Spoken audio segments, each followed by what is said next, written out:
नमस्कार दोस्तों, मैं जुगल किशोर मिश्रा आप सबका अपने चैनल में हार्दिक स्वागत करता हूं।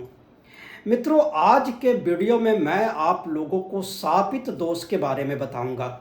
जन्म कुंडली में बनने वाला ये एक ऐसा दोष है, जब भी किसी के जन्म कुंडली में ये दोष बनता है तो उस इंसान को बहुत सारी परेशानियों का सामना करना पड़ता है।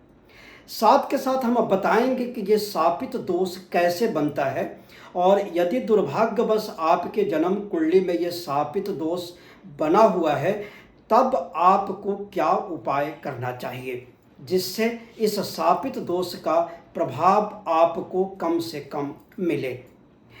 आज के वीडियो में मैं आपको शापित दोष से संबंधित जितनी जानकारी हो सकती है वो देने की कोशिश करेंगे। वीडियो थोड़ी लंबी हो सकती है तो आप प्लीज़ इस वीडियो को पूरा देखिए और दुर्भाग्यवश यदि शापित दोष आपकी जन्म कुंडली में है और आप किसी प्रकार की परेशानी का सामना कर रहे हैं तो आप ये उपाय करें। ईश्वर की कृपा से आप बिल्कुल ठीक हो जाएंगे। सबसे पहले समझते हैं कि ये शापित दोष होता क्या है।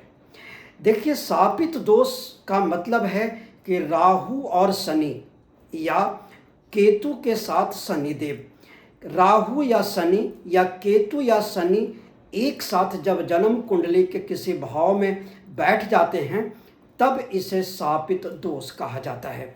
दूसरा, यदि केतु के साथ शनिदेव बैठ जाए, मान लीजिए किसी की जन्म कुंडली में केतु और शनि एक साथ बैठे हुए हैं, यानी जब भी किसी की जन्म कुंडली में राहु के साथ शनि बैठ जाए या केतु के साथ शनि बैठ जाए, जन्म कुंडली के किसी भी घर में बैठे हुए हों, कोई भी लग्न की कुंडली हो, किसी की कोई भी राशि बनती हो, इससे कोई लेना देना नहीं है।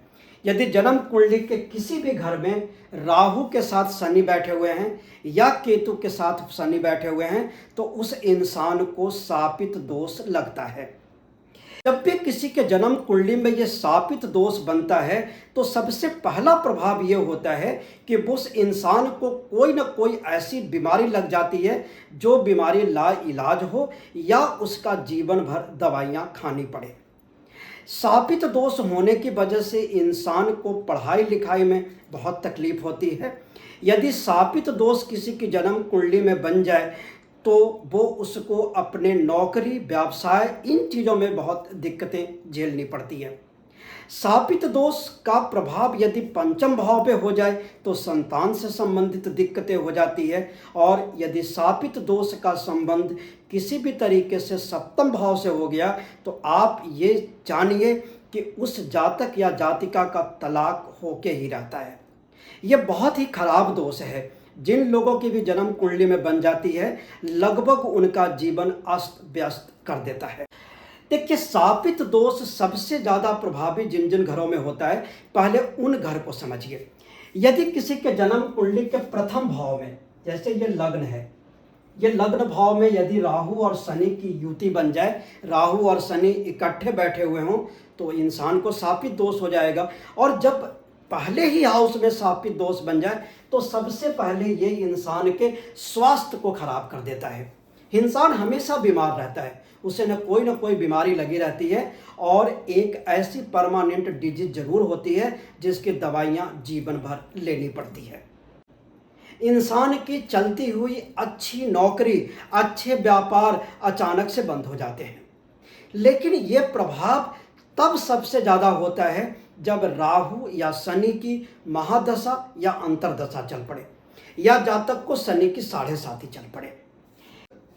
इसी प्रकार ये शापित दोष यदि किसी के चतुर्थ घर में बन जाए, यानी चौथे हाउस में बन जाए, यदि यहाँ पे राहु और शनि की युति हो जाए तो ये भी शापित दोष है। अब पहले स्थान में मैंने बताया, चौथे स्थान में यदि किसी जातक को शापित दोष बनता है तो उसके सुख चैन क्या होते हैं वो इंसान को पता ही नहीं चलता। माता के साथ उसके हमेशा संबंध खराब रहते हैं। यदि वो इंसान अपना घर मकान खरीदना चाहे तो बहुत देर से होता है, या कई बार ऐसा भी देखा गया है कि जीवन पर्यंत ऐसे लोग अपना घर बना ही नहीं पाते। चतुर्थ घर में यदि शापित दोष बन जाए तो इंसान को मानसिक अशांति बहुत रहती है। इसी प्रकार से यदि आपके जन्म कुंडली के सप्तम भाव में राहु और शनि बैठे हुए हों और शापित दोष बना रहे हों तो वैवाहिक जीवन को ये पूरी तरह से तहस नहस कर देते हैं। सामान्यतः ऐसे लोगों को देखा गया है कि उनके तलाक हो जाते हैं, दूसरी शादी की संभावना बन जाती है, और यदि किसी कारणवश तलाक नहीं हुई तो वो पति पत्नी होते हुए भी एक जगह नहीं रह पाते। यदि वो दुर्भाग्यवश एक जगह रह भी रहे हैं तो उनमें पति पत्नी जैसी कोई बात बिल्कुल भी नहीं होती। इसके अलावा यदि अष्टम भाव में राहु और शनि का युति हो,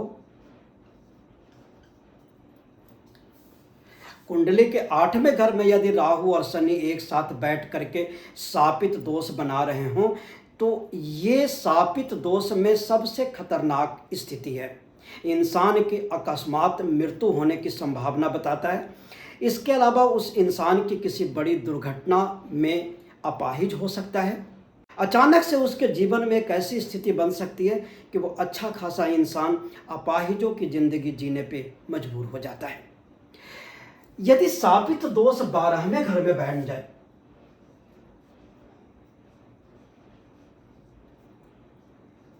ये जन्म कुंडली का 12वां घर है, और यदि शापित दोष यहाँ पे बन जाए तब इंसान को अपने खर्चे पे बिल्कुल कंट्रोल ही नहीं रहता। वो 10 रुपये कमाते हैं और 12 रुपये खर्च करते हैं। ऐसे इंसान को डॉक्टरों से छुट्टी नहीं मिलती, हमेशा ये डॉक्टर के क्लिनिक पे जाते रहते हैं, कोई ना कोई बीमारी इनकी लगी रहती है। हालांकि जीवन के पूर्वार्ध में, जीवन के शुरू में ऐसे लोगों को विदेश से धन आगमन होने की संभावना रहती है कि लेकिन जैसे ही जीवन का दूसरा पार्ट शुरू होता है, अगर इनका कोई बिजनेस काम धंधा होता है तो वो भी बंद के कगार पे पहुंच जाता है। ये ऐसे 5 घर हैं जहाँ पे शापित दोष अपना सबसे बुरा प्रभाव देता है। लेकिन इन घर के अलावा भी यदि कहीं पे शापित दोष बन जाए तो उसके भी बड़े बुरे परिणाम देखे गए हैं। शापित दोष बनने के बाद इंसान के जीवन में सचमुच तहस नहस जैसी स्थिति बन जाती है। इस राहु शनि के एक साथ बैठ जाने से शापित दोष बनने के अलावा एक और स्थिति है जिसमें यह शापित दोष और भी बुरा प्रभाव देता है। यदि आपकी जन्म कुंडली में शनि देव अपनी नीच की राशि में बैठे हुए हों, मान लीजिए जन्म कुंडली के किसी भी घर में राहु और शनि की युति बनी हुई है, राहु और शनि एक साथ बैठे हुए हैं और दुर्भाग्य से वहां पे एक लिखा हुआ हो। अब एक का मतलब है कि शनि देव मेष राशि में है। मेष राशि में शनि देव नीच के हो जाते हैं, पहले से ही शापित दोष बना हुआ था, साथ में शनि देव नीच की राशि में बैठ गए। इसका मतलब है कि शापित दोष का प्रभाव कई गुना ज़्यादा बढ़ जाता है। दुर्भाग्यवश यदि आपके जन्म कुंडली में यह शापित दोष बना हुआ है तो आप इसका उपाय जल्दी से जल्दी कीजिए।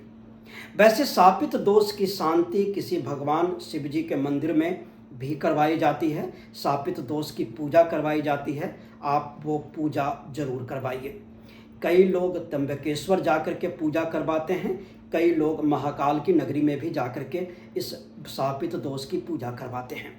यदि आप वहाँ नहीं जा सकते, वहाँ पूजा नहीं करवा सकते, तो आप ये उपाय मैं बताता हूँ, आप इस उपाय को करना शुरू करिए। इस शापित दोष के प्रभाव से आपको मुक्ति मिलनी शुरू हो जाएगी। आपको किसी भी पक्ष के शनिवार से ये उपाय शुरू करना है। आप शाम के समय नहा धो करके शुद्ध कपड़े पहन करके अब जहाँ पर भी आप पूजा करते हैं वहाँ पे बैठिए, वहाँ पे घी का दिया जलाइए और 3 बार दशरथ कृत शनि स्तोत्र का पाठ करना शुरू कर दीजिए। ये पाठ आपको नियमित रूप से रोज करनी है, ऐसा ना समझें कि ये सिर्फ शनिवार को करनी है। आप शनिवार से शुरू करके इस पाठ को रोज करिए और जब पाठ खत्म हो जाए तो 3 माला शनि देव के मंत्र का जाप करना शुरू करिए। साथ के साथ जब आपका ये शनि देव का मंत्र जाप खत्म हो जाए फिर आप राहु देव के मंत्रों का 3 माला वहीं पे बैठ करके जाप करिए। इसके अलावा प्रत्येक शनिवार के दिन किसी भी सरकारी या प्राइवेट हॉस्पिटल के पास खड़े हो जाएं और वहाँ पे गरीबों को दवाइयाँ दान करिए। उनकी जो दवाइयाँ लिखी जाती है उसमें से आप सारा पैसा नहीं दे सकते तो कुछ पैसे कंट्रीब्यूट करके उनको दवाइयाँ खरीदना शुरू कर दीजिए। आपके जीवन में ये शापित दोष की वजह से जो भी परेशानी चल रही है धीरे धीरे समाप्त होनी शुरू हो जाएगी। धन्यवाद।